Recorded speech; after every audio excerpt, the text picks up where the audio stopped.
ये सब्जी लीजिए, दीदी ने खास आपके लिए बनाई है।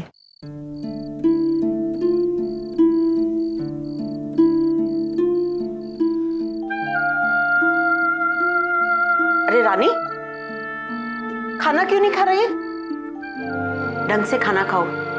आरशात पाहिलंय स्वतःला? कितनी दुबली पतली हो गई है। हाँ, अरे माँ बनने जा रही हो। ढंग से खाना खाओ। निधि, तिला एक पोळी दे, तूप लावलेली।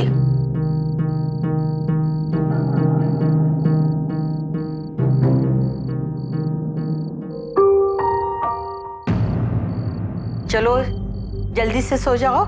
इस हालत में टाइम पे खाना और टाइम पे सोना चाहिए। अपनी नहीं तो अपने होने वाले बच्चे की फिक्र करो। चलो सो जाओ। रानी, तुमने सुना नहीं मैंने क्या कहा? लाइट बंद करो और जल्दी से सो जाओ।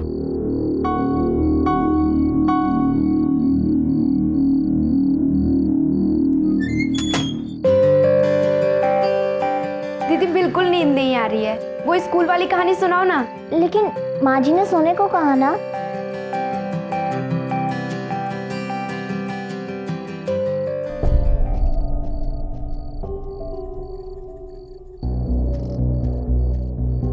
जैसे उसने पीछे देखा ना, टीचर वहां सामने खड़ा था।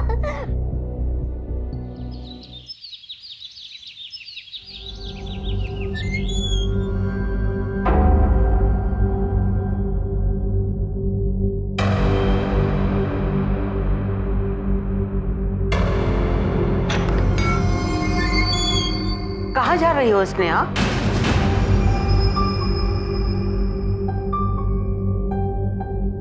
मैं पूछ रही हूँ स्नेहा, कहाँ जा रही हो? मैं वो अरे अरे स्नेहा, तुम बाहर कहाँ जा रही हो? मैंने तुम्हें अंदर के कमरे से लाने के लिए कहा था कपड़े। कोई बात नहीं, गलती से गई होगी। आओ प्रसाद ले लो।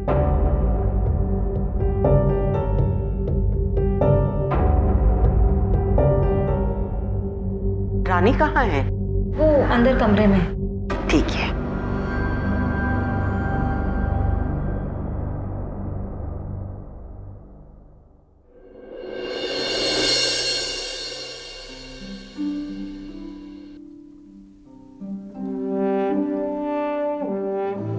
रानी,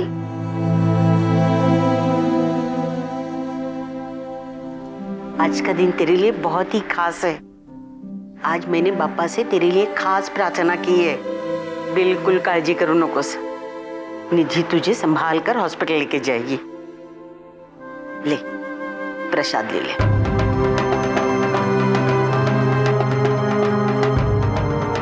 खा ले।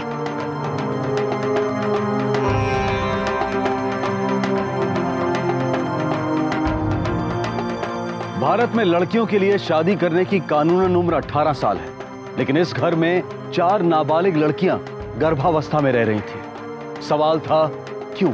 इतनी कम उम्र की लड़कियों का गर्भवती होना एक गंभीर विषय था।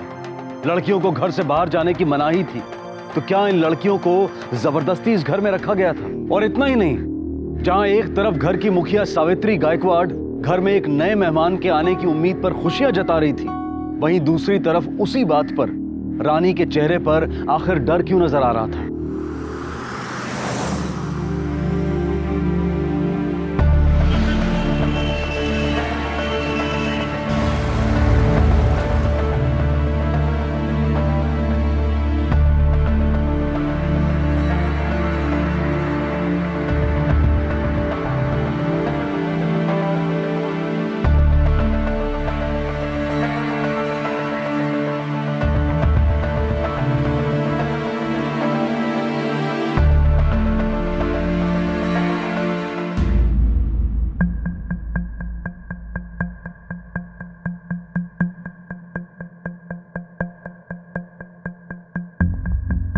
लड़का है।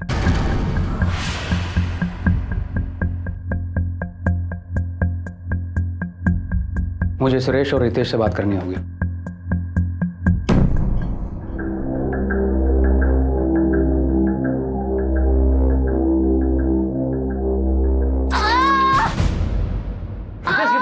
आवाज है? ये यहाँ लाने से पहले ही मर चुकी थी। डॉक्टर, इस लड़की की उम्र क्या रही होगी? 16-17 साल? जी हाँ, पर और एक बात, ये लड़की प्रेग्नेंट थी और बाकी बातें तो पोस्टमार्टम रिपोर्ट आने के बाद ही पता चल सकती है। क्या नाम है आपका? Sir Prem Kumar sir. Sir इसमें हमारी कोई गलती नहीं है सर। सर वो लड़की अचानक हमारी गाड़ी के सामने आ गई, मैंने उसे बचाने की पूरी कोशिश की सर, आप यकीन मानिए। ठीक है, अभी आप जा सकते हैं, लेकिन अगर बाद में जरूरत पड़ेगी तो आप लोगों को यहाँ आना पड़ेगा। ठीक है सर।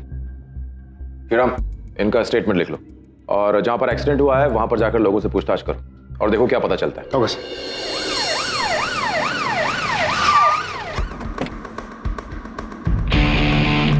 Joshi, yes sir. तुम उस तरफ देखो, मैं यहाँ देखता हूँ। जी सर।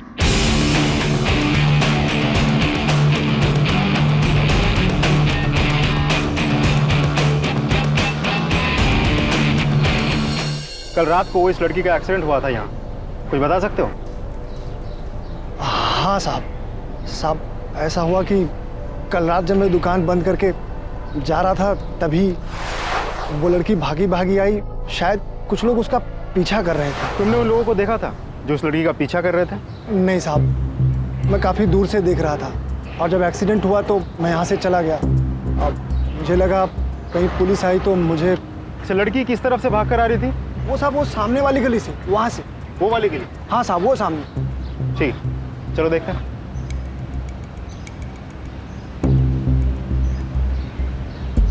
लड़की इस तरफ से भाग के आई थी। अरे यहाँ तो सीसीटीवी कैमरा लगा हुआ है। सर, जिस जगह पर एक्सीडेंट हुआ था वह बिल्कुल पास के एक बिल्डिंग में सीसीटीवी कैमरा लगा हुआ है। ये रही उसके फुटेज।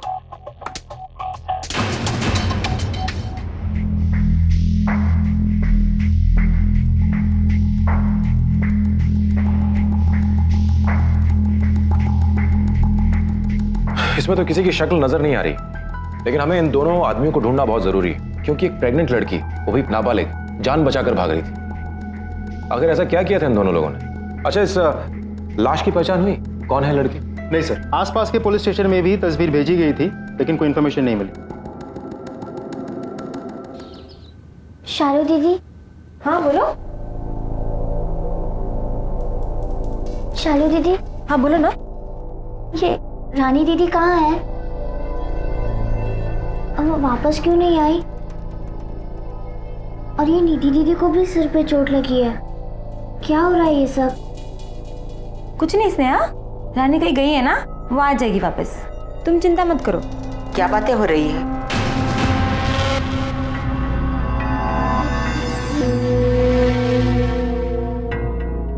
नहीं कुछ नहीं माँ जी, वो बस ऐसे ही बात कर रहे थे।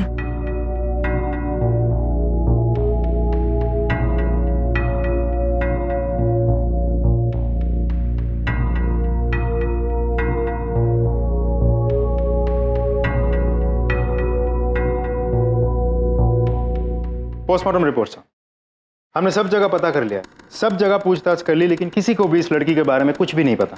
श्रीराम, इस तरह तो इस केस को सॉल्व करना मुश्किल हो जाएगा।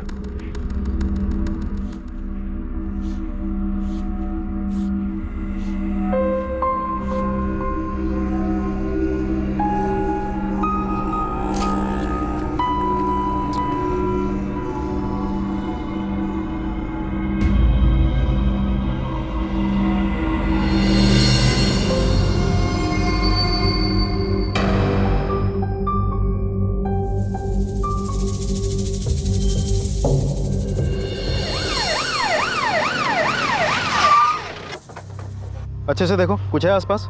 कब देखा तुमने ये सब? साहब मैं झाड़ू लगा रहा था, जैसे ही मैंने देखा 100 नंबर पे डायल किया और आप लोगों को बता दिया। गौरव, फोटोज को एनालिसिस के लिए भेज दो। जोशी, आसपास के लोगों से पूछताछ करते हैं, शायद हमें कुछ पता चल जाए। जी साहब। सर वो केस भी कुछ ऐसा ही था, बच्चे को 18 हफ्ते में गिराया गया था, वो भी लड़का ही था। श्रीराम, एक काम करो, जिस एरिया में वो डस्टबिन था वहां पे जितने भी भ्रूण हत्या और इलीगल अबॉर्शन के केसेस रिपोर्ट हुए हैं, उन सब रिपोर्ट्स की कॉपी निकलवाओ। Okay sir.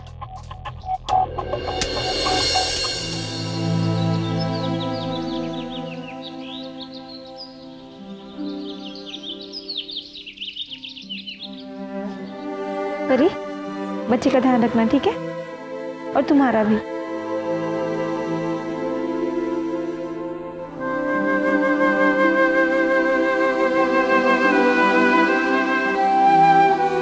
दीदी, गाड़ी में बिठा दो परी को। चलो चलो जल्दी करो, लेट हो रहा है। चलो।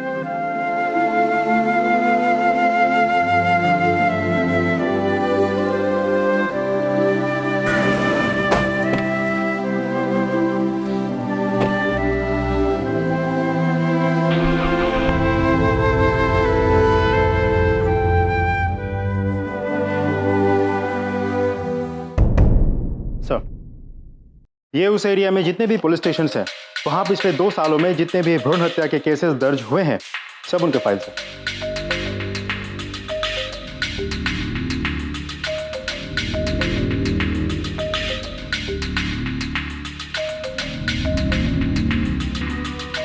इन सारे केसेस में जितनी भी अबॉर्शंस हुए हैं सब लड़कों के हुए। ये कन्या भ्रूण हत्या के बारे में तो मैंने बहुत सुना था, पर यह तो मामला उल्टा ही है। कोई तो है, कोई इंसान, कोई संगठन या फिर कोई समुदाय जो ये भ्रूण हत्याएं जानबूझ के करवा रहा है। अच्छा, जहां जहां से तुमने इस केसेस की फाइल निकलवाई, वहां पर इन केसेस का क्या स्टेटस था? सभी कोर्ट केसेस हैं सर। अच्छा श्रीराम, आज से कुछ महीने पहले एक लड़की का एक्सीडेंट हुआ था, याद है? जो किसी से जान बचाकर भाग रही थी। उसके गर्भ में भी तो एक लड़का था। बिल्कुल सर। जो भी हो, कहीं ना कहीं सेक्स डिटर्मिनेशन हो रहा है। एक काम करो श्रीराम, तुम एक टीम रेडी करो और सबको यहां मीटिंग के लिए बुलाओ 1 घंटे में। Sir, I have a plan. Okay sir.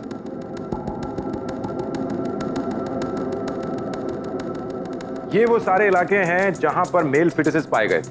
यानी इसका मतलब ये हुआ कि इस इलाके के बीच में ही सेक्स डिटर्मिनेशन हो रहा है। अब आपको करना यह है कि इस इलाके में जितने भी मैटरनिटी हॉस्पिटल्स हैं वहां जाना है और पता करो कि कौन से डॉक्टर्स ऐसे हैं जो समाज के सामने तो सीधे बनते हैं लेकिन बंद दरवाजे के पीछे सेक्स डिटर्मिनेशन का धंधा चलाते हैं।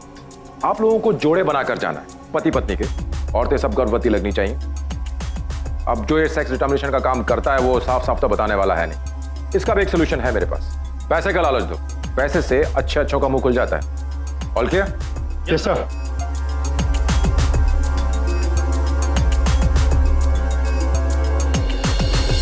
पुलिस के सामने एक बड़ा खुलासा हुआ था, एक अनसुना और असाधारण मामला। इतने बड़े पैमाने पर मेल फीटिसाइड यानी कि नर भ्रूण हत्याएं की जा रही थी। पुलिस के लिए यह बेहद चौंकाने वाला मामला था। लेकिन ऐसी अनसुनी घटना की आखिर वजह क्या थी? सिर्फ मेल फीटस का मिलना।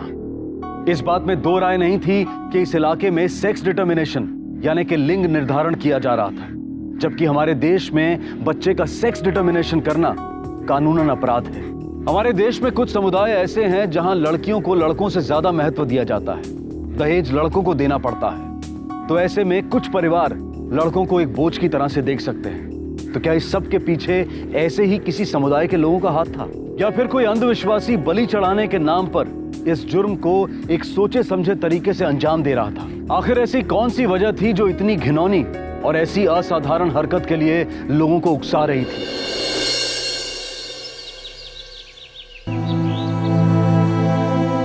ये गोली ले ले, पानी देती हूँ। जब पेट से होते हैं ना तो ऐसा दर्द होता ही है। अपने बच्चे के लिए ऐसी तकलीफ तो सहनी पड़ती है।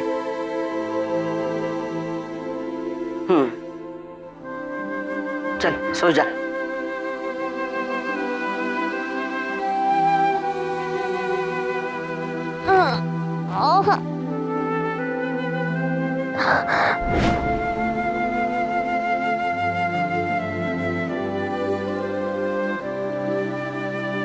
स्नेहा भात खाচ্ছিস না কেন? মা পেটে ব্যথা হচ্ছে। क्या हुआ मेरी बेटी को? बाबा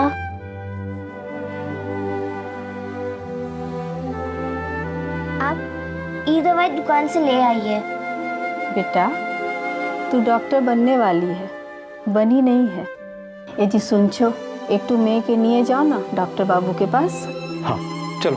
माँ डॉक्टर बाबू ने पिछली बार यही दवा दी थी और मुझे पता है इस बार भी यही देंगे। मुझे पता है तू क्या सोच रही है, घबरा मत, तेरे इलाज के पैसे हैं हमारे पास।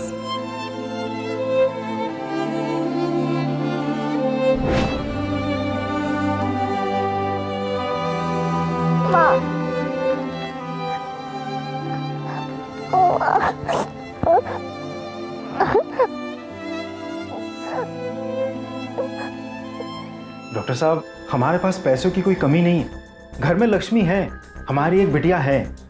हमें बस एक बेटा चाहिए जो हमारे परिवार का नाम आगे बढ़ाए। तो हम दोनों की विनती है, बस टेस्ट करवा के हमें इतना बता दीजिए कि हमें बेटा होगा या बेटी। देखिए, आप जो करना चाहते हैं वो इलीगल है, गैर कानूनी है। हमारे यहाँ ये नहीं होता। आप प्लीज़ यहाँ से जा सकते हैं। अगर आप एक बार कोशिश करके देख लेते प्लीज़। नहीं, बोला ना, ये नहीं हो सकता। ठीक है, चलो।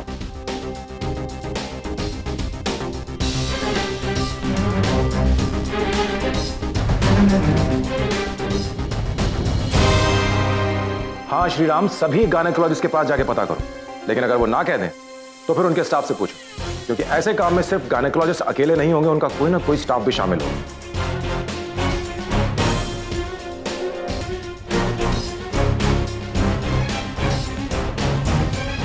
अच्छा ठीक है।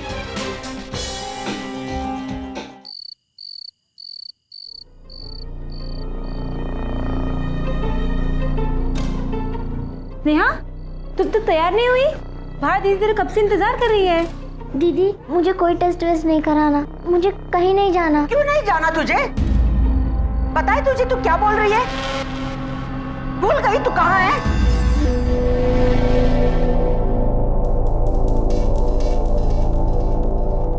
क्यों गुस्सा दिलाती है तू मुझे? तुझे पता है ना मैं जो कुछ कर रही है तेरे भले के लिए कर रही हूँ। भगवान करे तू भी इस दुनिया में एक छोटी सी नन्ही सी परी को लेकर आए। समझ गई ना तू? जा जाकर तैयार हो जा।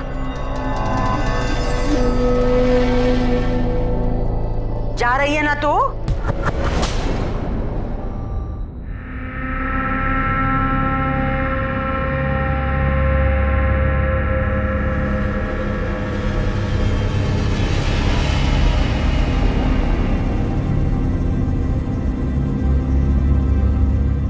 मुबारक हो, लड़की है, फिक्र की कोई बात नहीं। थैंक यू डॉक्टर साहब।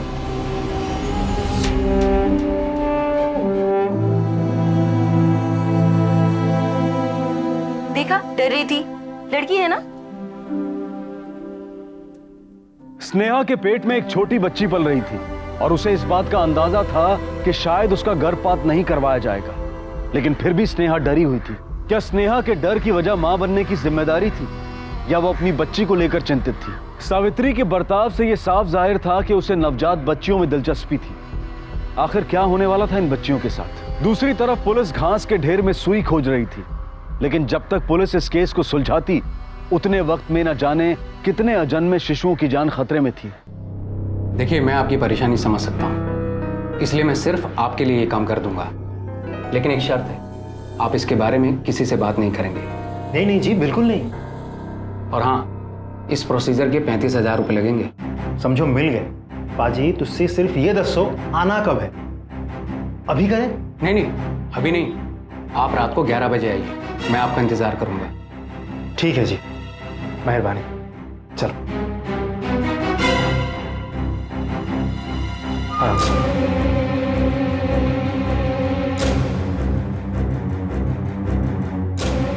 सर, रात के 11 बजे बुलाए हमें, 35,000 मांगे हैं। ये डॉक्टर साहब MBBS और MD की डिग्री लेके बैठे हैं, आज इनको एक और डिग्री देते हैं। आइए आइए। डॉक्टर साहब, आप अकेले ही हो क्या? आपके साथ और कोई नहीं है? हाँ, अभी तो मैं ही हूँ। वैसे इसके लिए मैं खास स्टाफ रखता हूँ, लेकिन आज जरा वो छुट्टी पे है। लेकिन आप टेंशन मत लीजिए। मैडम, आप लेट जाइए प्लीज।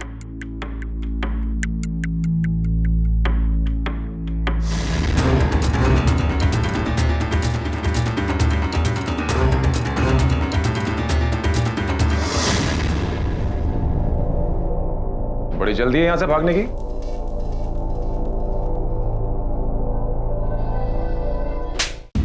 मैंने क्या किया सर? बता, तेरा इलीगल धंधा कब से चल रहा है? कौन सा धंधा सर? सर, आज पहली बारी किया और आपने पकड़ लिया सर। सॉरी सर, गलती हो गई, माफ कर दीजिए। पहली बार गलती हुई है?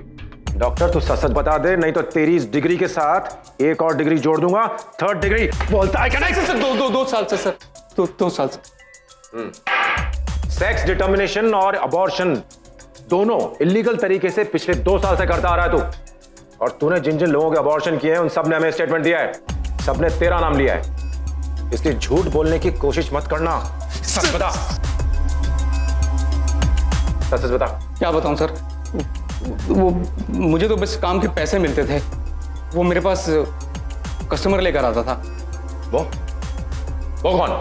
सर वो विजय सर, विजय लेकर आता था सर।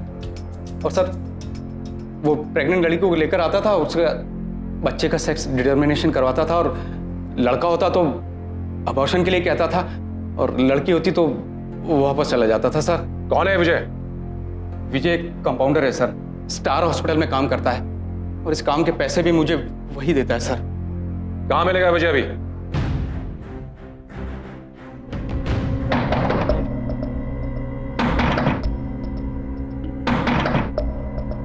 कौन है भाई?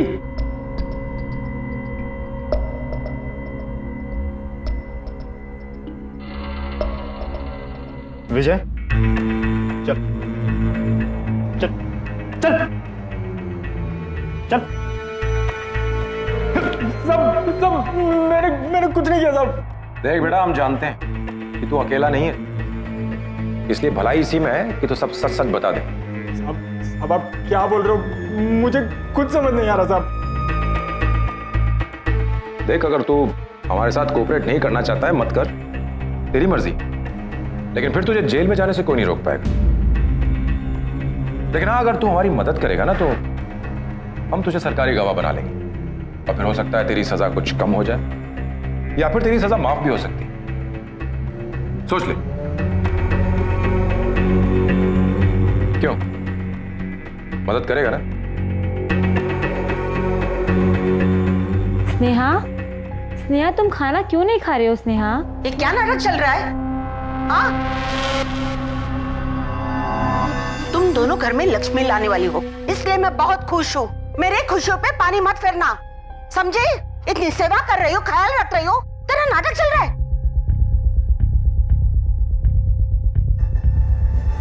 ले, खा ले। देख, मैं तुझे चोट पहुंचाना नहीं चाहती, तू मुझे इसके लिए मजबूर भी मत करना। वो भी तो पेट से है ना, वो रो रही है, चुपचाप खाना खा रही है ना। तू भी खा ले, वरना तू मेरा रुद्र अवतार देखेगी। ले, खाना खा ले।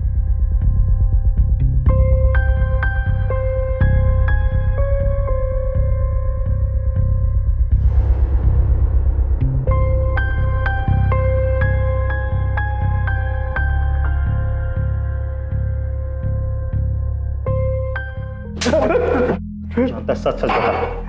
कुछ बता सर? नहीं सर। नहीं, ऐसे नहीं बताएगा ये। मैं बताता हूँ साहब, मैं सब बताता हूँ साहब।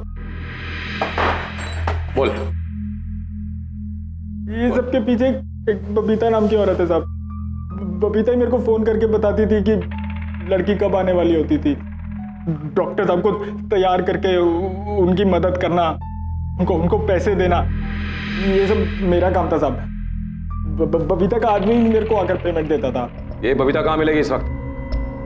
सर, बबीता कहाँ मिलेगी ये बोल नहीं सकते, पर हाँ, मैं एक आध बार उससे उसके जूही नगर वाले अड्डे पर मिला हूँ साहब। इसका फोन दो उसे। ये ले। चल बबीता को फोन लगा और उससे पूछ के कहाँ है वो इस वक्त। स्पीकर पर डाल।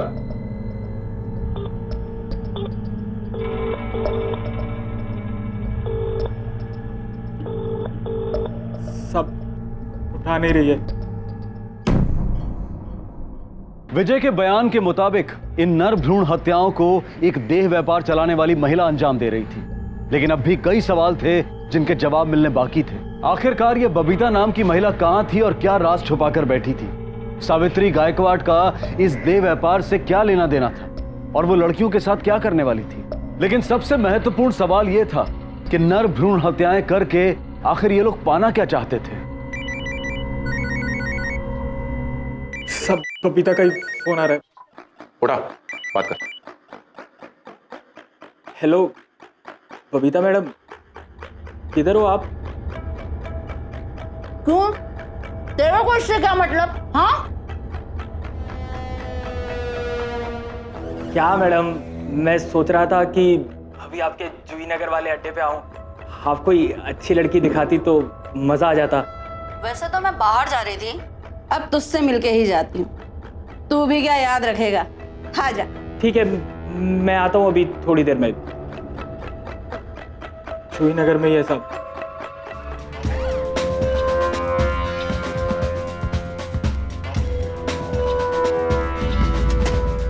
पकड़ लो इसे। क्या? चले, मैंने क्या किया? जितने कमरे हैं, सब पे छापा मारो जल्दी।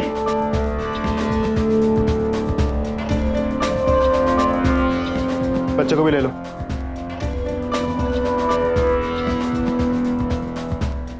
चल बता, सच क्या है? साहब, कुछ मांडुली, आप बस बोलो, इस केस को यहीं पर सेटल करते हैं ना? अच्छा, विजय को जानती है? उसने तेरे कारनामों के बारे में सब कुछ बता दिया। देख, जो कुछ भी जानती है ना, सच सच बता दे, भलाई इसी में है तेरी। क्या साहब, आप कुछ भी बोलते हो? मैं धंधा चलाती हूँ, सब कुछ सावधानी से करती हूँ। वो विजय, वो जो कुछ कह रहा है ना, वही करता होगा। मेरा उससे कोई लेना देना नहीं है।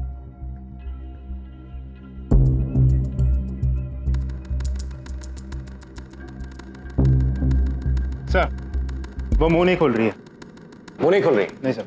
मैं बबीता का फोन ही देख रहा था। इसमें उसने अपनी कुछ लड़कियों की तस्वीरें सेव करके रखी हुई हैं, शायद क्लाइंट्स को दिखाने के लिए। इसमें से मुझे एक तस्वीर मिली है, देखो। सर, ये तो वो एक्सीडेंट वाली लड़की की तस्वीर है। एग्जैक्टली। तुम एक काम करो, इन सारी तस्वीरों को अपने लैपटॉप पर डाउनलोड करो और यहाँ मौजूद सभी लड़कियों को दिखाओ, शायद उनसे कुछ पता चल सके। Okay sir.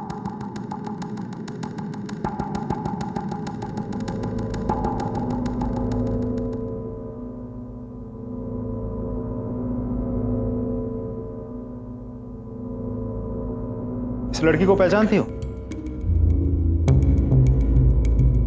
हाँ। हमें बता सकती हो ये लड़की कहाँ मिलेगी?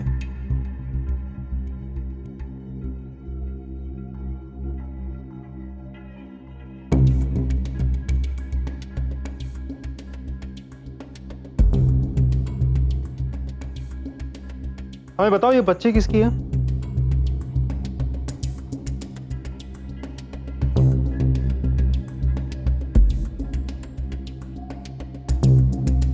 बेटा डरो मत, इधर आओ।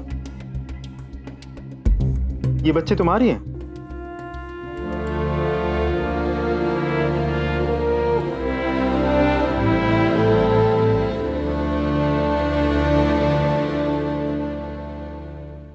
देखो बेटा, जो भी बात है हमें साफ साफ बताओ, घबराने की जरूरत नहीं है। डरो मत, तुम्हें और तुम्हारे बच्चे को कुछ नहीं होगा। बताओ। वो मैं और बाकी लड़कियां।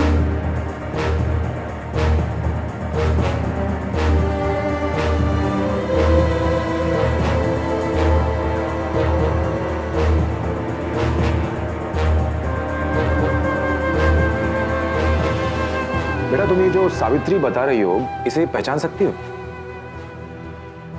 श्रीराम सर, एक स्केच आर्टिस्ट अरेंज करो और इनके साथ बैठकर के सावित्री और उसके परिवार वालों का एक स्केच बनाओ। उसके बाद ये स्केचेस बबीता के सामने रखो, देखते हैं फिर उसकी जबान कैसे नहीं खुलती।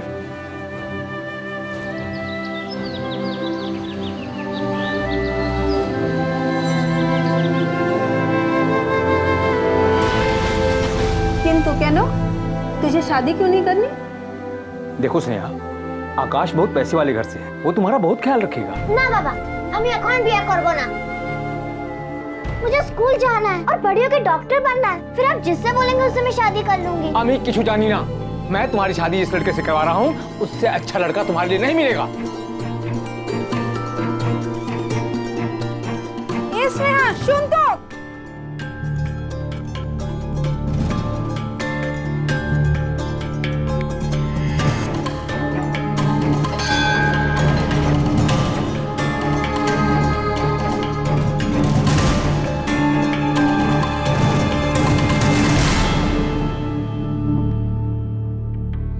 बेटा, क्या बात है? तुम बहुत परेशान दिख रहे हैं। ये लो, प्रसाद खाओ।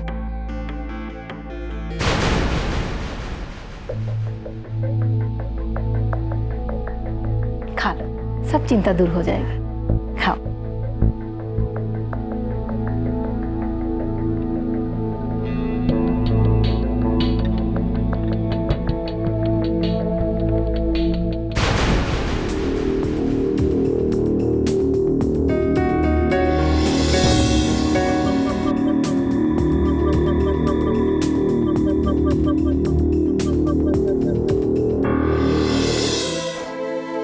अरे स्नेहा, तुम यहाँ क्या कर रही हो? दीदी, कुछ समय के लिए मुझे अकेला छोड़ दीजिए।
स्नेहा रुक। अरे क्या हुआ? अरे भागो भागो, पकड़ो उसे। और तुम दोनों, अगर इसने फिर से भागने की कोशिश की ना तो उसके हाथ पैर तोड़ दो। सिर्फ बच्चा पैदा करने के लायक छोड़ो उसको, समझे? किसी भी महिला के जीवन में गर्भावस्था एक अहम समय होता है, लेकिन अगर ना चाहते हुए भी किसी महिला को गर्भ धारण करना हो तो वही समय उसके लिए असहनीय हो सकता है। 14 साल की स्नेहा के लिए एक असंभव समय साबित हो रहा था। एक छोटी सी बच्ची को इतना दर्द सहना पड़ रहा था। स्नेहा नहीं चाहती थी कि जो कुछ उसके साथ हुआ है वही सब कुछ उसकी बेटी के साथ भी हो। क्या स्नेहा की तकदीर में भी रानी की तरह ही अंत लिखा था, या फिर उसकी बेटी के जीवन की शुरुआत अंधेरे में ही होनी थी? इसे पहचानती?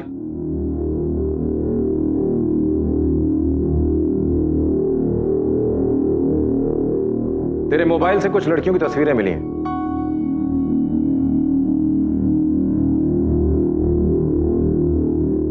सच सच बता दे कि लड़कियां कहां हैं, क्योंकि अगर हमें ढूंढना पड़ा तो तुझे बहुत भारी पड़ेगा। क्योंकि हम उन्हें ढूंढ तो लेंगे ही, लेकिन तू जिंदगी भर जेल में सड़ेगी। इसलिए सच सच बता दे। साहब मैं अलग अलग जगह से धंधा चलाती हूँ। मेरे नीचे कई मैनेजर लोग भी रखे हुए हैं। कभी कभी लापरवाही की वजह से कोई लड़की पेट से हो जाती है तो हम उसे गायकवाड़ के घर भेज देते थे। सावित्री मेरी पुरानी दोस्त है। मैं उसे प्रेग्नेंट लड़कियों को रखने के लिए पैसे देती थी और चौथे महीने बाद हम विजय के जरिए उनकी सोनोग्राफी करवाते थे। अगर लड़का रहा होता तो हम उसे वहीं गिरवा देते थे, क्योंकि उससे हमें कोई फ़ायदा नहीं होता था, और लड़कियों को हम रख लेते थे। लड़कियों के बड़े हो जाने पर हम उन्हें बाहर बेच देते थे। 10-12 साल की कमली लड़की का बाहर गाँव में अच्छा दाम मिलता है साहब। अच्छा इन्वेस्टमेंट है साहब, इसलिए हम उनकी बच्चियों को पालते हैं। अब ये बता कि सावित्री का घर कहां है?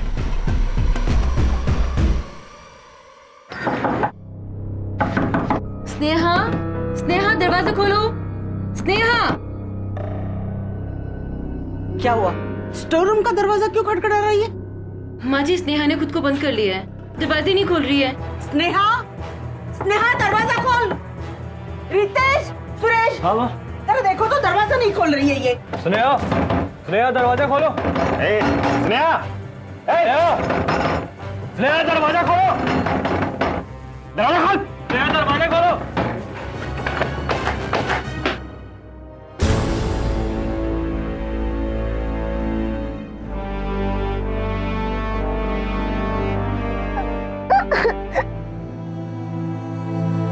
सर, लड़कियों को महिला आश्रम छोड़ दिया गया और उनसे उनके घरों का पता लेकर लोकल पुलिस स्टेशन में खबर कर दी गई है। Very good Shreya. अच्छा, वो लड़की स्नेहा, उसका क्या हाल है? सर, फिलहाल तो हॉस्पिटल में है, पर डॉक्टर्स कहते हैं बहुत जल्द डिस्चार्ज कर देंगे। गुड।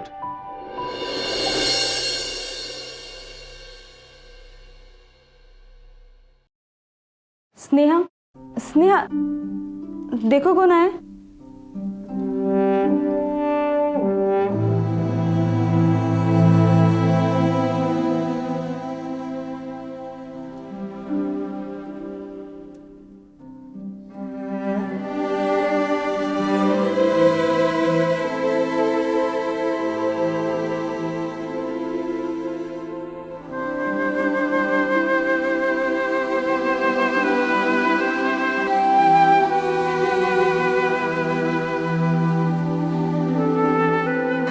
बेटा,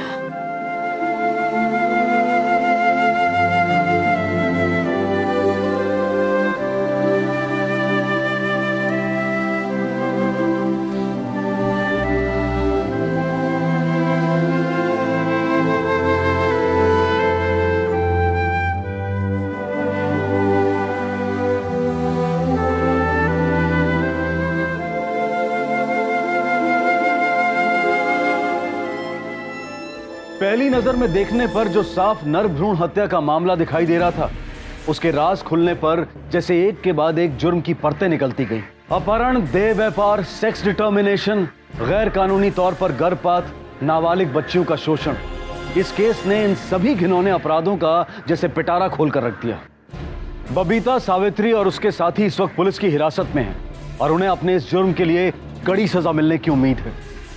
गौर करने वाली बात यह है कि ऐसे न जाने और कितने देह व्यापार के कारोबार देश में गुप्त रूप से चलते हैं और उन लड़कियों की आवाज कई बार कानून के कानों तक पहुंच ही नहीं पाती। कितने परिवार ऐसे होते हैं जो देह व्यापार में घिरी अपनी बेटियों के साथ पूरी तरह से संपर्क तोड़ देते हैं और उन लड़कियों के पास देह बाजार में रहने के अलावा और कोई रास्ता नहीं बचता।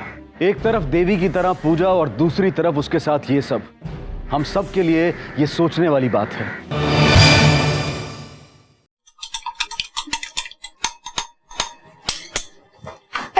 मीनाक्षी, आली तू? हाँ। तू ऐसा कर, पहले भांडी घस दे। हाँ ठीक है। मैं रोहन को दूध दे के आती हूँ। रोहन! अरे रोहन उठ रे। अरे ये क्या हुआ? अभी तो 8:30 भी नहीं और तू इतनी जल्दी तैयार भी हो गया, और वो भी अपने आप। अरे आई, तुम भूल जाती हो, ट्यूशन के में सरप्राइज मिलने वाला है। अच्छा बच्चू, इसलिए अपने आप इतनी सुबह उठ के तैयार हो गया। अरे दूध तो दो। आई काउंट करो। अच्छा 1 2 3।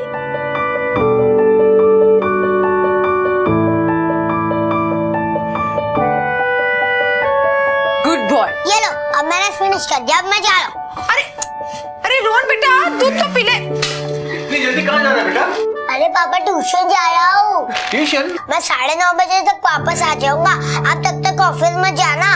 नहीं जाऊंगा बेटा, तू जब तक ट्यूशन से नहीं आएगा मैं यहीं वेट करूंगा तेरा। जल्दी से आजा, फिर सरप्राइज। मैं सरप्राइज रेडी रखना। सरप्राइज में तैयार रखूंगा, यहीं तेरा वेट करूंगा। जल्दी से आजा। ऑफिस में जाना। बिल्कुल नहीं जाऊंगा। चल चल जा। बाय।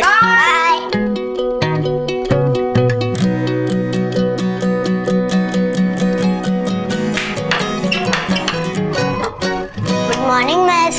अरे रोहन, आज तुम आधे घंटे पहले आ गए। तुम्हारा ट्यूशन तो 9 बजे होता है ना?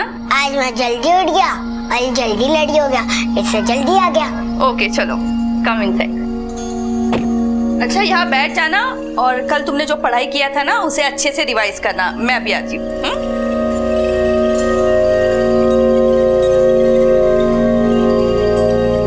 हो गया तुम्हारा? हाँ मिस, मैंने रिवाइज भी कर लिया, होमवर्क भी कर लिया। अब क्या करना है? Oh wow, very good. आज सब कुछ इतना फटाफट सॉल्व किया, क्या बात है? बाबा मुझे एक सरप्राइज देने वाला है। अच्छा, और वो सरप्राइज कब मिलेगा तुम्हें? ट्यूशन के बाद। ओह, इसीलिए आज तुम आधा घंटे पहले आए।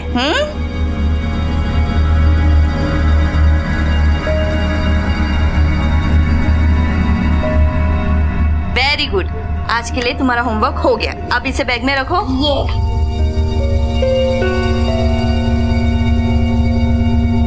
मुझसे से तो वेट नहीं हो रहा है रोहन की आंखों में वो खुशी देखने के लिए जब तुम उसे बताओगी कि हम उसे घुमाने कश्मीर लेके जा रहे हैं। पता है तुम्हारे सरप्राइज के चक्कर में वो इतना एक्साइटेड था कि आधी रात तक सोया ही नहीं, और आज सुबह भी खुद उठकर अपने आप तैयार हो गया। अरे तुम मानोगी नहीं कि कब से वो स्नोमैन बनाना चाहता था, कब से वो बर्फ में खेलना चाहता था, लेकिन मेरी इतनी औकात ही नहीं हो पाई कि मैं उसे नासिक से भी बाहर कहीं घुमा लाऊं। अरे तो क्या हुआ अमन, अब तो हम उसे ले जा रहे हैं ना। शायद इसीलिए कहते हैं कि भगवान के घर में देर है लेकिन अंधेर नहीं है। अरे देर से याद है 10 बज गए, अभी तक आया नहीं रोहन। अरे हाँ। पूछो कहाँ है, मैं अभी पूछती हूँ। मुझे ऑफिस के लिए देर हो रही है। हाँ प्रीति दीदी, रोहन की ट्यूशन खत्म नहीं हुई अभी तक? अरे वो तो कब की खत्म हो गई है, उसे जाके 40 मिनट हो गया। अमन क्या हुआ? शोभा कह रही है कि रोहन को उसके घर से निकले 40 मिनट हो गए। 3 माला ऊपर चढ़ के आने में इतना टाइम तो नहीं लगता। अपनी नई साइकिल की क्रेज में नीचे गया होगा। मैं देख कर आती हूँ। चाबी? क्या हुआ? साइकिल की चाबी तो ये पड़ी है, फिर कहाँ गया होगा? अरे कल तक तो इतना एक्साइटेड था तुम्हारा सरप्राइज जानने के लिए। अरे प्रीति बच्चा है वो, अब बच्चों का दिमाग हवा की तरह होता है, 2 मिनट यहाँ 2 मिनट वहाँ। मुझे लगता है मनन के घर गया होगा। मैं अभी जाकर देखती हूँ।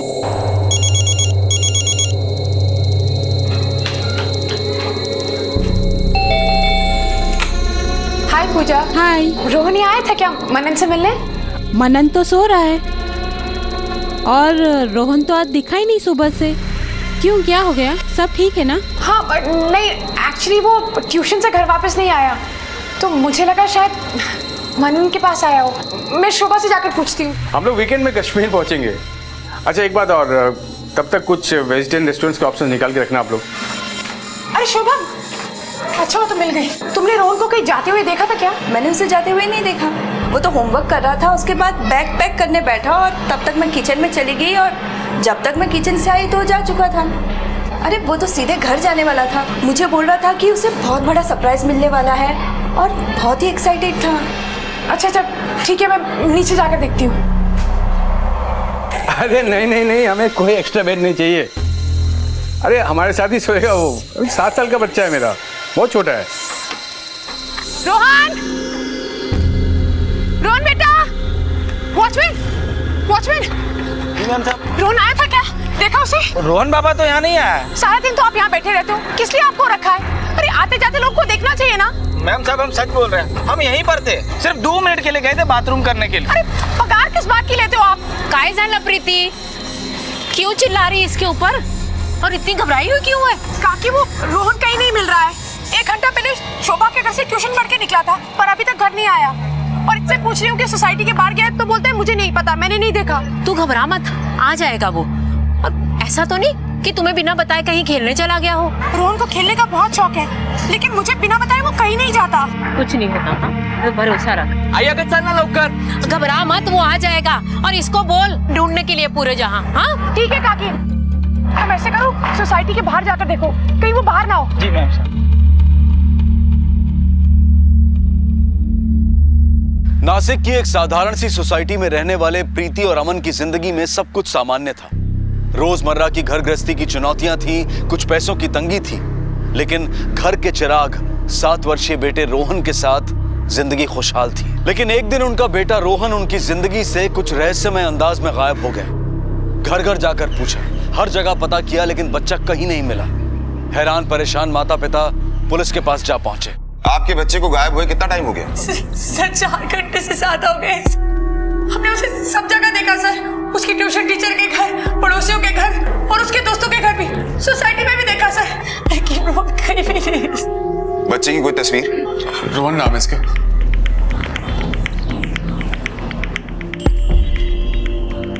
अच्छा, ये आप लोगों से किसी बात पे नाराज तो नहीं था, मतलब गुस्सा या कुछ और? जी नहीं, बिल्कुल नहीं, बल्कि वो बहुत खुश था।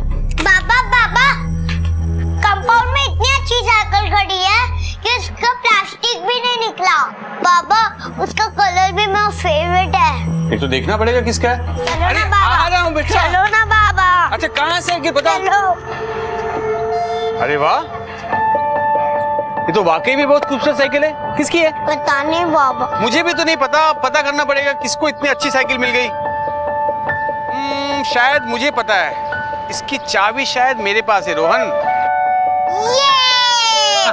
बेटा मैंने लास्ट ईयर प्रॉमिस किया था ना कि तुम्हें नई साइकिल दिलाऊंगा। जब तुम क्लास में फर्स्ट आए थे उस वक्त नहीं दिला पाया, इसलिए ये तुम्हारी नई cycle. I love you, Baba. I love you too बेटा।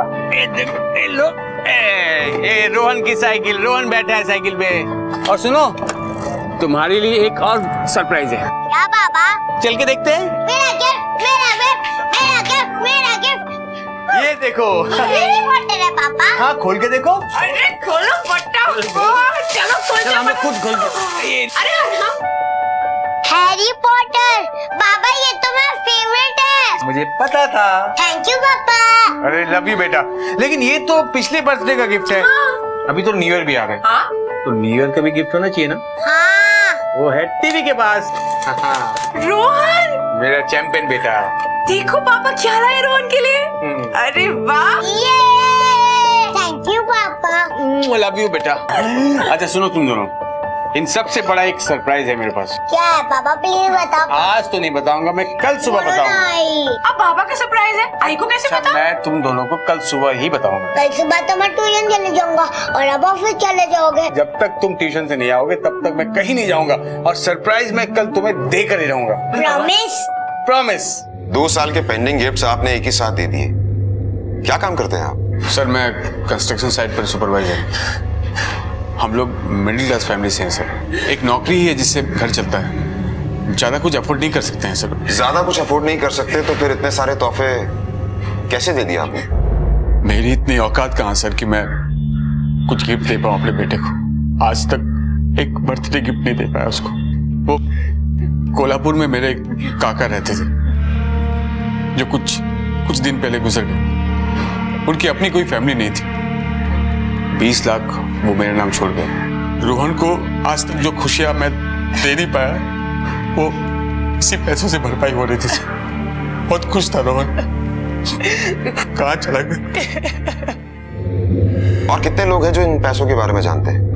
I mean, कोई ऐसा भी है जिसे आपको ये पैसे मिलना अच्छा ना लगा? हाँ सर अमन के दूर का एक भाई है, वो हमारे घर आया था सर। वो अपना हिस्सा मांग रहा था सर, झगड़ा कर रहा था अमन से, और उसने ये भी कहा कि अगर हमने उसको उसका हिस्सा नहीं दिया तो अंजाम अच्छा नहीं होगा। कौन है ये भाई? कहाँ रहता है? वो कोल्हापुर में रहता है, चंदन साहब नाम है उसका, पर कुछ दिनों से यही नासिक में है, ऐश्वर्या लॉज में रुका हुआ है शायद। इस चंदन का नंबर है आपके पास? जी सर। आप जिस नंबर पर कॉल करने की कोशिश कर रहे हैं वो फिलहाल बंद है। सर उसका नंबर स्विच ऑफ है। आप चिंता मत कीजिए, आपका बच्चा मिल जाएगा। पाटिल टीम तैयार करो और साइबर सेल को अलर्ट करो। देखिए हम आपके घर का फोन टैप करेंगे। अगर आपका बच्चा किडनैप हुआ है तो किडनैपर का फोन पैसे के लिए जरूर आएगा। हमारे बच्चे को बचा लीजिए।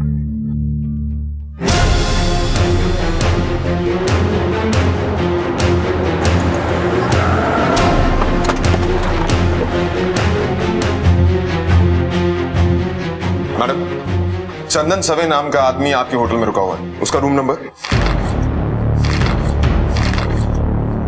सर वो तो 1 घंटा पहले ही चेकआउट कर गए। जाने के लिए उसने कोई टैक्सी या ऑटो मंगवाई होगी? हाँ सर, कैलाश उनके लिए टैक्सी लेकर आया था। कैलाश को बुलाइए।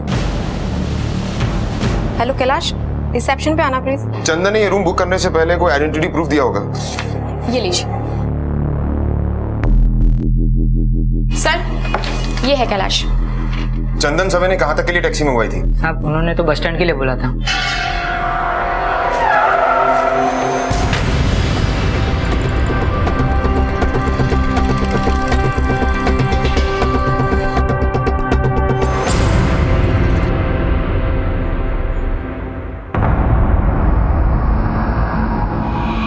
तेरा नाम चंदन है? हाँ साहब, लेकिन क्या हुआ? चल पुलिस स्टेशन। लेकिन क्या हुआ साहब? मैंने चल। अरे मुझे क्यों पकड़ के ले आ रहे हैं? लेके चलो इसे। सर तेरा मोबाइल क्यों बंद है? फोन चार्ज करना भूल गया था साहब। मैंने कुछ नहीं किया है साहब। क्या बोला था तूने अमन को? पछताना पड़ेगा।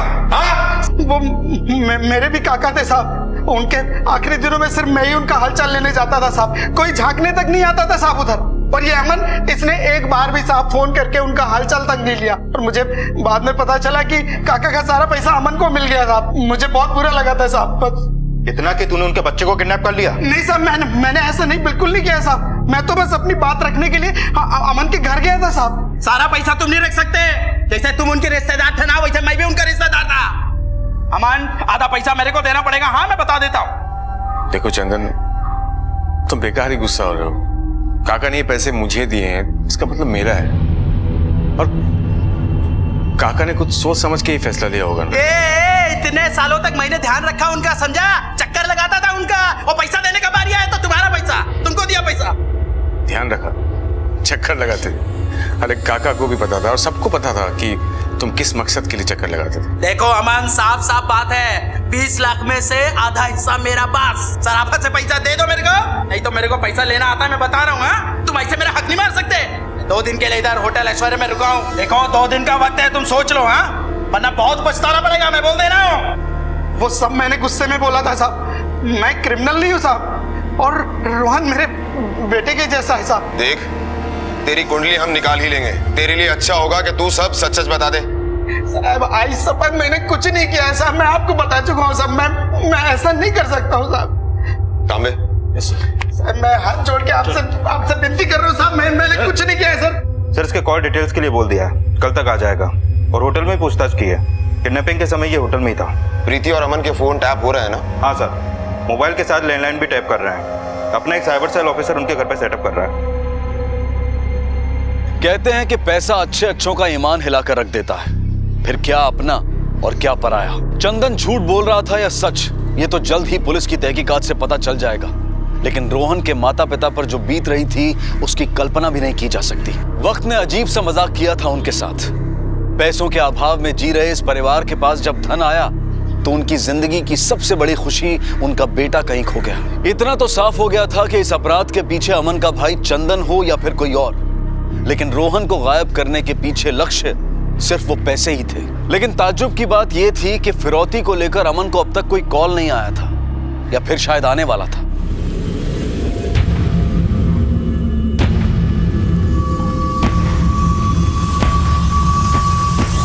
देखिए, अगर आपके मोबाइल पर फोन आता है फिर तो कोई प्रॉब्लम नहीं, लेकिन अगर लैंडलाइन पर फोन आता है फिर आपको उसे कम से कम 30 सेकंड तक बातों में उलझाए रखना होगा, ताकि हमारा साइबर सेल उसकी लोकेशन ट्रेस कर सके।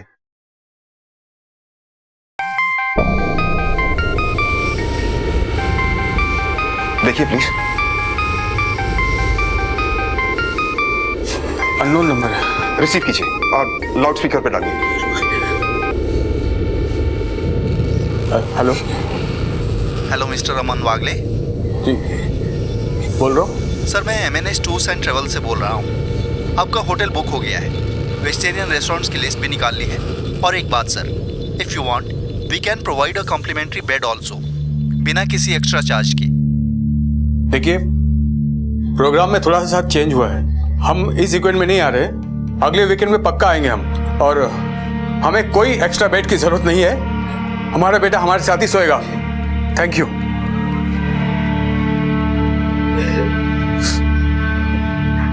प्रीति,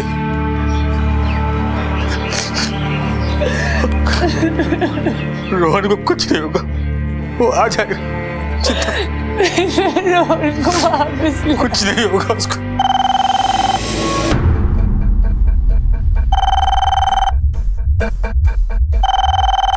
प्लीज कॉल रिसीव कीजिए और देखिए 30 सेकंड तक उसे बातों में उलझाए रखिएगा प्लीज।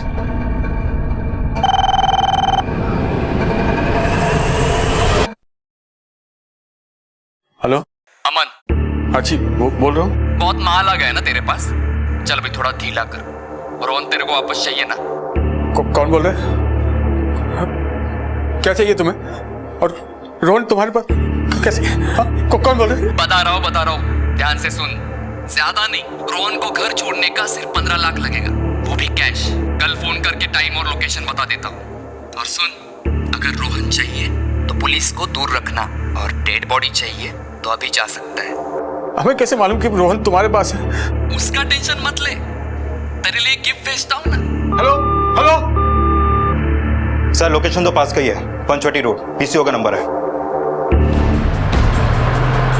सर ये बहुत बड़ी लीड मिली है, आधे घंटे पहले ही फोन आया है। अब तक तो वो किडनैपर निकल गया होगा, पर पीसीओ वाले से डिस्क्रिप्शन मिल जाएगा।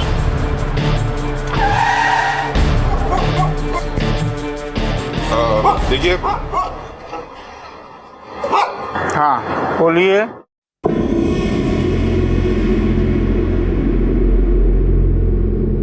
देखिए हम पुलिस डिपार्टमेंट से हैं, आपसे कुछ इन्फॉर्मेशन चाहिए। पूछिए।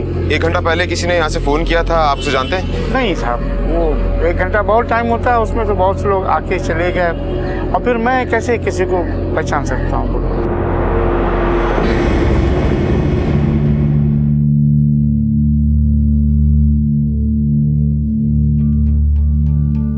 मुझे मेरा रोहन वापस चाहिए, प्लीज उसे वापस ले। पता नहीं वो कहाँ होगा, कैसा होगा, उसने कुछ खाया भी होगा या नहीं। उनको पैसे चाहिए ना, तुम सारे पैसे दे दो। अरे जब पैसे नहीं थे हमारे पास तब भी तो खुश थे ना हम। प्रीति, बात पैसे की नहीं है। अरे मैं सारे पैसे देने के लिए तैयार हूं, लेकिन यकीन कैसे करोगी उन पे? अगर उन्होंने पैसे लेकर भी रोहन को वापस नहीं किया तो? देखो, पुलिस कार्रवाई कर रही है, वो सब ठीक हो जाएगा। याद है ना उन्होंने क्या कहा था कि अगर हमने पुलिस को बताया तो वो हमारे रोहन को। प्रीति, ऐसा कुछ नहीं होगा, मैं सब ठीक कर दूंगा। रोहन आ जाएगा, तुम हिम्मत रखो बस।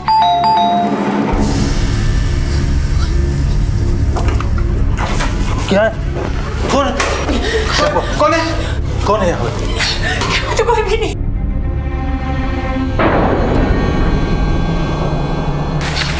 क्या है? किसका है? रोहन का। रोहन की टी-शर्ट है जो उसने कल पहनी थी। ये आगे जाए। बेटा रोहन। रोहन। बेटा। रोहन। बेटा रोहन। रोहन। रोहन बेटा। ये कौन? एक काम करो, सुनो, तुम गेट की तरफ देखो, मैं टेरेस पे देखता हूँ। ठीक है।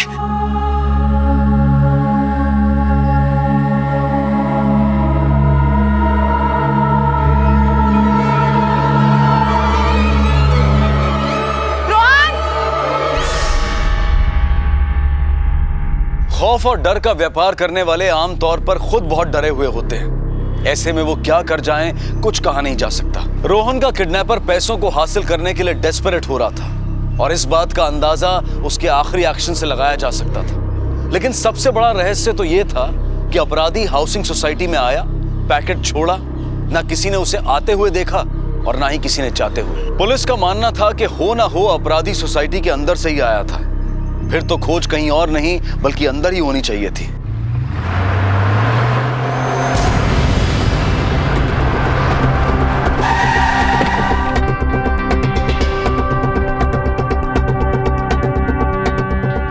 कमाल की बात है सर, इस बिल्डिंग में कोई आता है, एक पैकेट छोड़कर जाता है और 20 सेकंड में गायब भी, और उसे किसी ने देखा भी नहीं। वो हमारे आसपास है, या तो वो इस बिल्डिंग में रहता है या फिर इस बिल्डिंग में काम करता है, जिसे सबने देखा है लेकिन कोई नोटिस नहीं कर पा रहा। वॉचमैन। कौन था वो? क्या नाम था उसका जो ये पैकेट छोड़ कर गया? पता नहीं साहब, हमने यहाँ पर किसी को आते जाते नहीं देखा साहब। जीता जागता आदमी आता है, पैकेट छोड़ता और निकल जाता है और तूने इसे देखा नहीं? सच बता रहे साहब, हमने नहीं देखा किसी को भी आते। और ये पैकेट कहाँ से आ गया हमको नहीं मालूम है। ये ऐसे नहीं मानेगा, डालो इसको अंदर। चल साहब, हम गरीब आदमी साहब, हमने कुछ नहीं किया साहब, छोड़ दीजिए साहब। नौकरानी का क्या नाम है? सर मीनाक्षी। उसे भी लेकर आओ। Okay sir. तेरा कहना है तू गेट से हटा नहीं, ना ही कोई बिल्डिंग में आया और ना ही कोई गया, तूने कुछ नहीं देखा। तो वो आदमी कहाँ गया जिसने ये टी-शर्ट अमन के घर के बाहर रखी? हाँ? गायब हो गया, हवा के साथ उड़ गया, बोल कहाँ गया? साहब हमको नहीं मालूम वो आदमी कहाँ गया, हम कसम खा के कहते हैं साहब।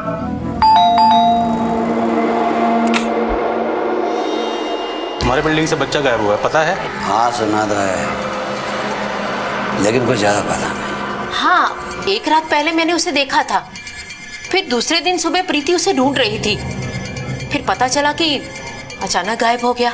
वो लड़का कौन है? ये मेरा बेटा है संजय। क्या काम करता है? अभी पढ़ाई खत्म की है, नौकरी की तलाश कर रहा है।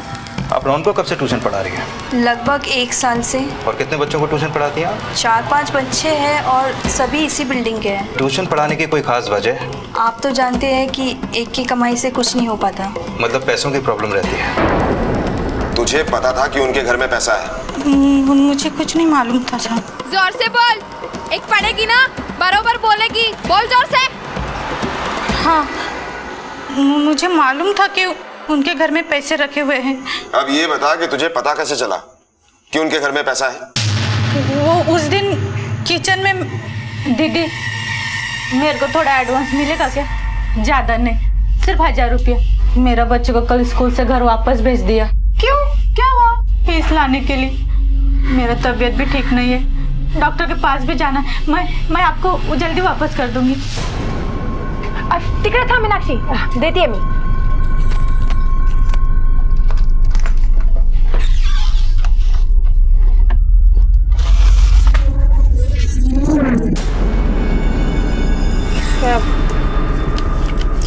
ये रख। दीदी मेरे को तो 1000 चाहिए। 2000? अरे तू रख ना, तेरे को बच्चे के स्कूल का फीस देने का है ना, डॉक्टर के पास भी जाना है और फिर दवा भी तो लेना है। आजकल दवाई कितना महंगा आता है, मालूम है तेरे को? अब अगले महीने में एडजस्ट करेंगे, ठीक है? अब अपनी किडनैपिंग का प्लान बता। किसके साथ बना है किडनैपिंग का प्लान? बोल, रोहन को कहाँ रखा है? आप ये क्या बोल रहे हो साहब? मैं रोहन पापा को अपने बच्चे के जैसा प्यार करती हूँ। मैं उसको कैसे? नहीं साहब, मैंने कुछ नहीं किया। मुझे कुछ नहीं मालूम, मैंने कुछ नहीं किया। मैं सच बोलती हूँ साहब, मुझे कुछ नहीं मालूम।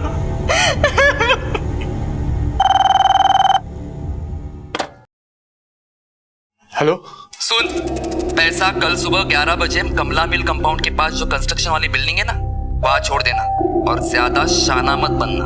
पुलिस के पास गया ना तो इस बार बच्चे की टी-शर्ट नहीं, उसका सर भेजूंगा, समझा क्या? नहीं, मेरे बच्चे को कुछ मत करना प्लीज। मैं पैसे लाऊंगा कल, मैं कमला मिल जाऊंगा, पैसे लाऊंगा। प्लीज मेरे बच्चे को कुछ मत करना प्लीज। हेलो सर, बच्चे को मारने की धमकी दे रहा सर, कुछ कीजिए सर। You don't worry. पता लगा? यस सर, इस नंबर से फोन आया था। इस नंबर की कुंडली निकालो पाटिल। सर देखिए मिस्टर रावल, प्लीज आप हमारे साथ कोऑपरेट कीजिए।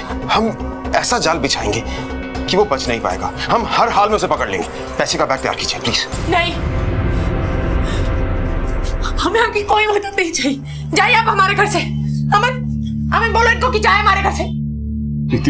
समझो अमन, तुम समझ क्यों नहीं रहे हो? उन लोगों ने मना किया था पुलिस को बताने के लिए। वो मार देंगे हमारे रोहन को। देखिए आपके बच्चे को कुछ नहीं होगा, हम उसे बचा लेंगे। हम सिविल ड्रेस में जाएंगे, बिल्कुल ऐसे। उन्हें पता नहीं लगेगा कि हम पुलिस वाले हैं। मुझे कुछ नहीं सुनना, उनको पैसे चाहिए ना, हम दे देंगे। आप जाइए हमारे घर से बस। सर कुछ कीजिए सर। जैसे मैं, हाँ काम ले, बोल। ठीक। क्या हुआ सर? आप दोनों को हमारे साथ पुलिस स्टेशन चलना होगा। पुलिस स्टेशन क्यों? चलिए।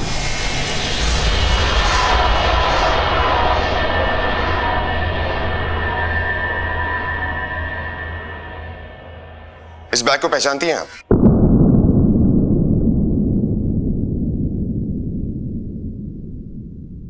आज सुबह शहर के बाहर गांव के कुछ लोगों को तालाब के किनारे एक सूटकेस मिला।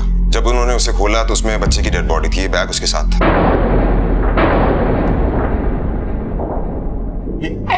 ऐसा एंग्री बर्ड्स वाला बैग तो मेरे रोहन के पास भी था, लेकिन सर ये मेरे रोहन का नहीं है।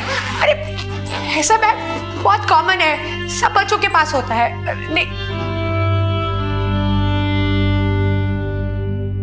अरे नहीं अमन, ये बॉटल भी बहुत कॉमन है सर। मेरे रोहन को कुछ नहीं हुआ सर।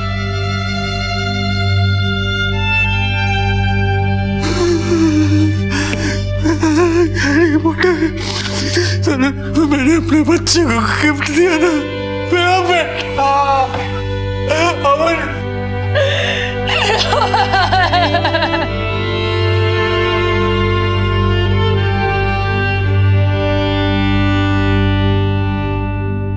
अमन और प्रीति की दुनिया एकाएक अंधेरे में खो गई। उनके जीवन का चिराग बुझ गया। सिर्फ चंद रुपयों के लिए किसी ने उनके आशियाने को तहस नहस कर दिया। प्रीति और अमन के केस में अचरज की बात तो यह थी कि अपराधी ने बिना पैसे लिए ही रोहन को मार दिया, लेकिन क्या वो अब भी बच पाएंगे?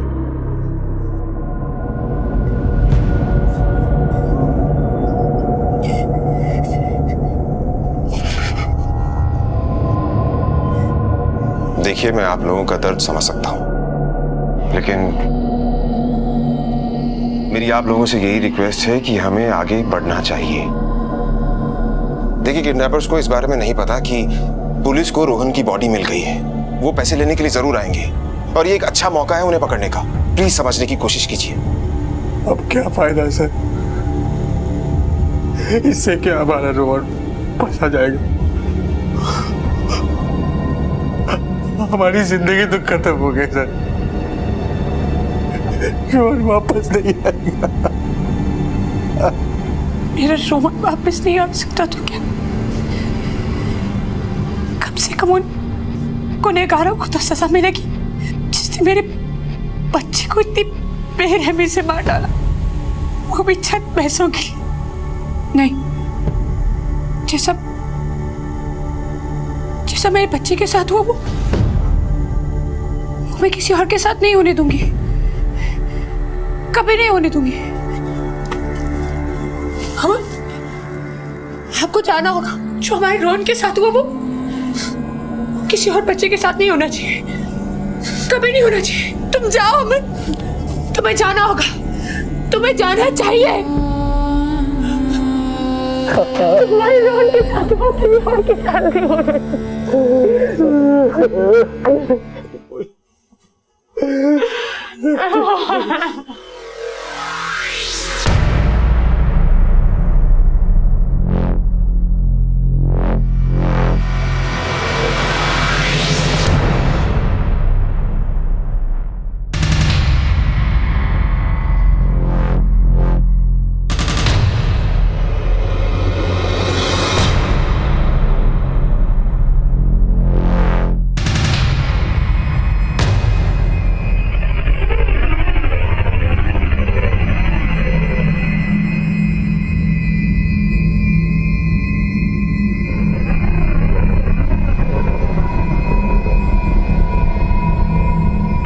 Patil, be alert. Yes sir.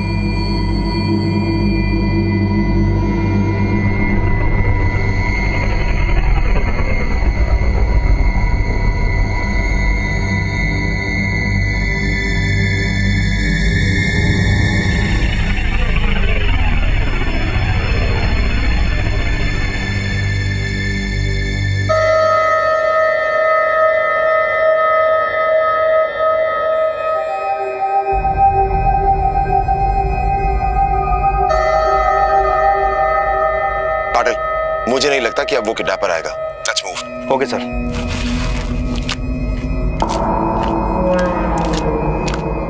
Sir लगता है कुछ गड़बड़ है। सामे, बैग उठाओ। पाटिल, उसे पता कैसे चला कि हम लोग वहां पर हैं? वरना मुझे कोई रीजन समझ में नहीं आ रहा उसके बैग वहां से ना उठाने का। सर जिस मोबाइल से फिरौती के रकम के लिए फोन आया था वो प्रीपेड कार्ड था और उस कॉल के बाद से वो नंबर ऑफ है। सर रिकॉर्ड से पता चला है कि इसी नंबर से धुले जिला के अंबेडकर नगर में किसी से 3 बार बात हुई है और जिस व्यक्ति से बात हुई है सर उसका नाम महेश नाइक है और ये है उसका डिटेल्स।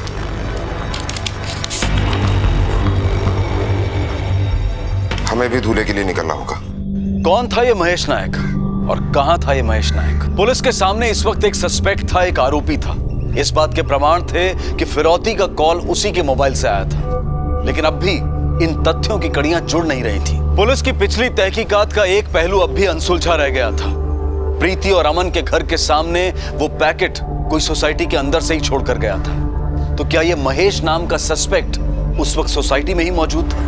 अपराधी और कानून के बीच में अब शायद कुछ ही लम्हों और कुछ ही कदमों का फासला रह गया था।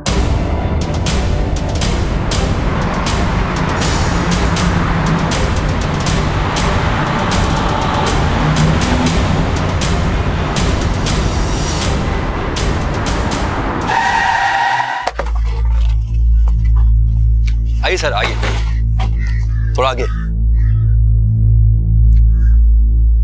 आइए सर, यही हो घर।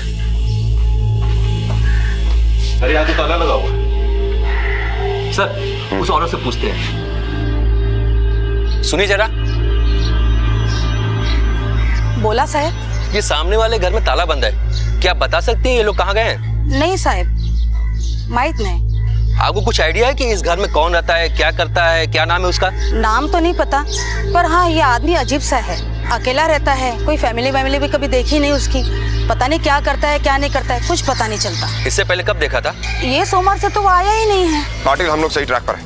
एक काम करते हैं, इस घर की तलाशी लेते हैं। जी सर। चलिए। तांबे। Yes sir. तोड़।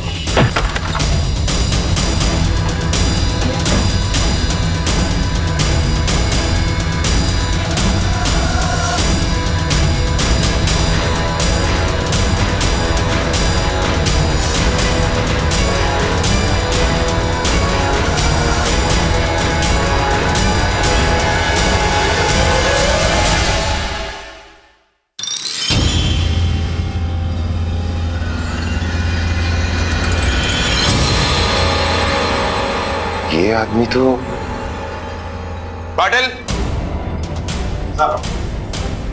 इस आदमी को मैंने उसी बिल्डिंग में देखा है।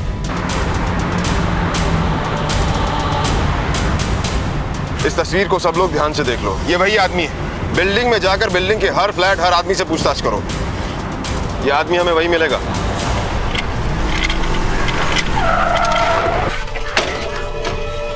किसे देख, नहीं रहता है क्या ये? ध्यान से देख, कभी तो देखा होगा तूने ऐसे। अरे नहीं साहब, इनको तो हम कभी नहीं देखे और ना ही इस बिल्डिंग में रहते हैं ये। हमें आपके घर की तलाशी लेनी है।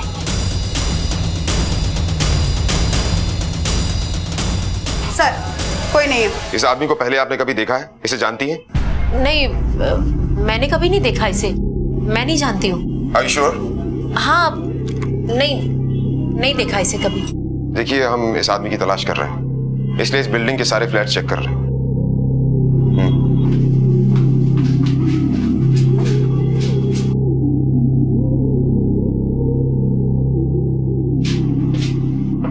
नहीं। सर, इनके अलावा इस घर में कोई नहीं है।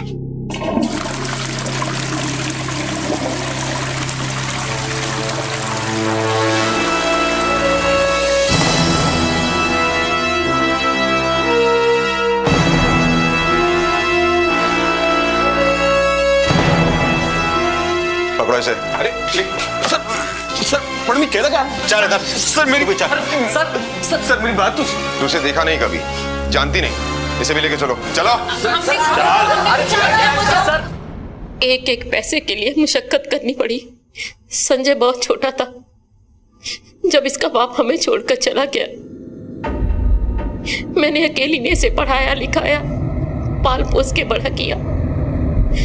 सोचा कि ये कुछ बन जाएगा तो मेरी जिंदगी संवर जाएगी, पर नहीं, संजय भी अपने बाप की तरह निकम्मा निकला। हर वक्त घर में सोते रहना, कोई काम ना करना। मैं सोचती थी कि कब ये कुछ बनेगा, कब कुछ करेगा, कब मेरे दिन संवरेंगे।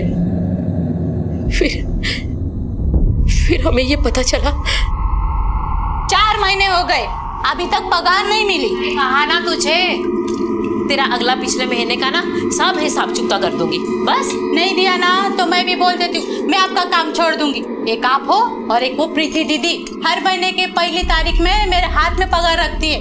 मैंने उनको एक बार 1000 रुपया मांगा तो उन्होंने मुझे 2000 दिया, वो भी एडवांस। ये रख। दीदी मेरे को तो 1000 चाहिए।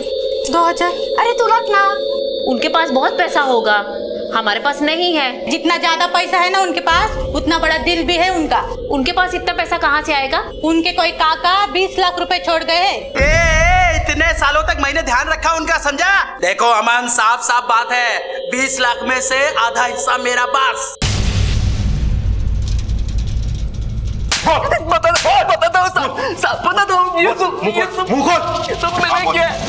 मैंने मारा रोहन को। मुझे पता था रोहन 9 बजे ट्यूशन में जाता है, इसलिए मैं उसका इंतजार कर रहा था पहले से। और जैसे वो आया मैंने उसे। हे रोहन, इधर आ, तेरे को कुछ दिखाना है? नहीं, मुझे बाबा के पास जाना, मुझे देर हो रही है। पापा ने मेरे लिए सरप्राइज रखा है। वही तो तुझे दिखाना है, तेरे पापा भी यहीं पे। चल आजा, आजा, जल्दी आजा। हमें मजबूरन उसे मारना पड़ा क्योंकि वो हमें पहचान रहा था और कोई चारा नहीं था हमारे पास। क्यों मारा बच्चे को? मैं नहीं मारा सर। क्यों मारा बच्चे को? संजय का फोन आया था मेरे को साहब। संजय बोल रहा हूँ। हाँ संजय बोल रहे, क्या हुआ? एक बच्चे की बॉडी को ठिकाने लगाना है। अरे हारे पन तुम लोग उधर क्या लफड़ा किए जो मतलब? और वो सब कुछ छोड़ यार, तुझे पैसे चाहिए कि नहीं? अरे करने का रे, तो जल्दी जल्दी यहाँ पे आ। वो संजय मेरे को इस काम का 5 लाख रुपया देने वाला था। मेरे को भी पैसों का जरूरत था साहब। उसको बॉडी को ठिकाने लगाने के लिए जगह की तलाश थी साहब, तो मैं उसको ताला वाली जगह पर लेकर गया था।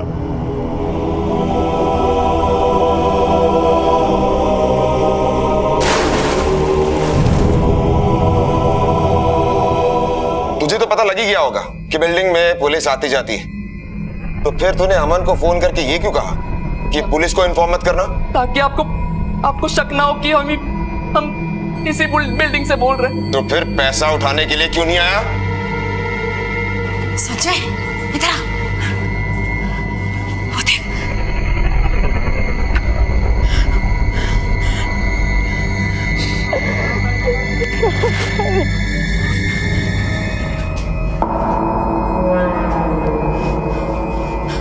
मतलब बॉडी मिल गई इनको, अब सब खत्म हो गया, कोई पैसा वैसा नहीं मिलेगा, सब भूल जा। पैसा तो दूर की बात है, अब फांसी के फंदे के बारे में सोच जिसमें तू लटकने वाला है। रोहन की हत्या भारती और संजय ने उसकी ट्यूशन खत्म होने के 15 मिनट बाद ही कर दी थी। उसकी बॉडी को बैग में डाला, टैक्सी में लेकर गए और तालाब में फेंक दिया।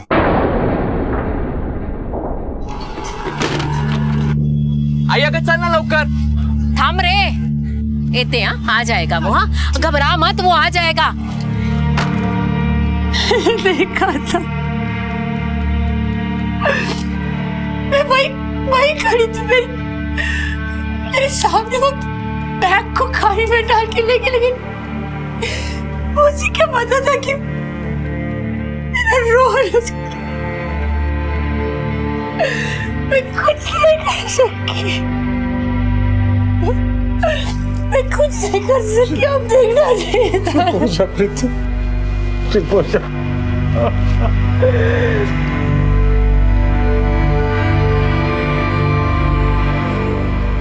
किसी की जलन और विकृत मानसिकता ने प्रीति और अमन का संसार उजाड़ दिया।